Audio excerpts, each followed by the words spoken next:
Hello. It's been quite a while, hasn't it?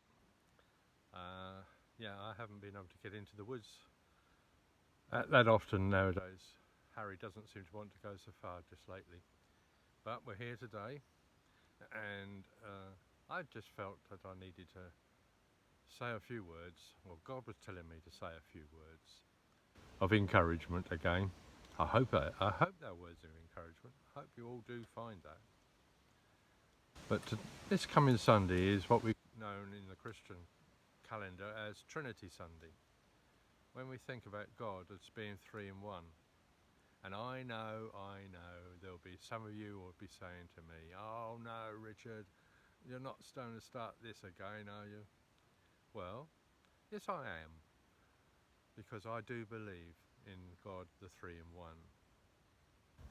Jesus came and walked with us in our human form.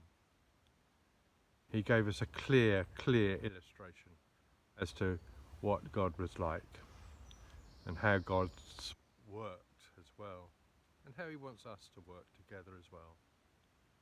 He gave us a clear illustration and an invitation to join his family, because we are all part of God's family. We are all God's children. We don't always recognize it. We don't always believe it. And sometimes when we come to the Trinity, it becomes even harder sometimes, because it becomes beyond our understanding, beyond our comprehension, our belief. How can God be three in one?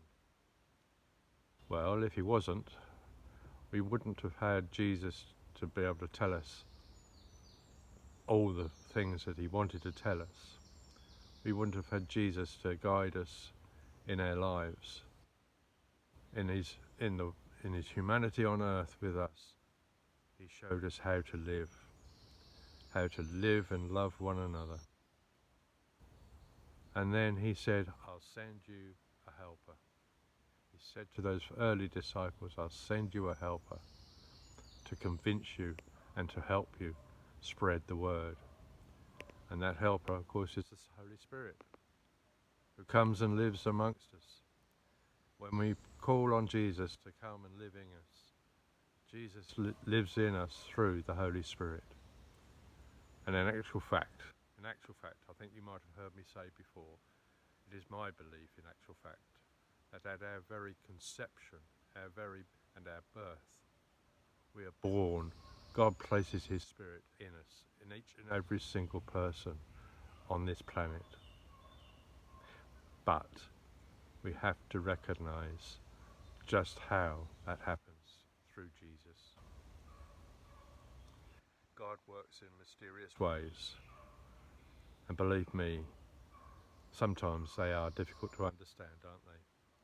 We don't always understand why our prayers don't seem to get answered. And yet, when I've prayed for something and then forgotten it or wondered why, the same thing, hey God, I've been praying for this and nothing seems to be happening. Sometimes later, even years later, I can look back and say, oh yeah, I did pray for that. I didn't realise that was how it was going to be answered. God doesn't always answer our prayers in the way that we expect them to be answered. But I do believe he answers every single one of them. And it is through the power of the Holy Spirit that lives in me, and I hope you know that he lives in you as well. We say he, some people refer to the Spirit as she, but whatever. Don't worry.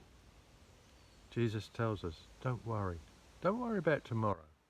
Tomorrow will have enough worries of its own. And that's something we all do. But the Spirit, when you have the Spirit living in you, the Spirit helps you get through things which aren't always easy.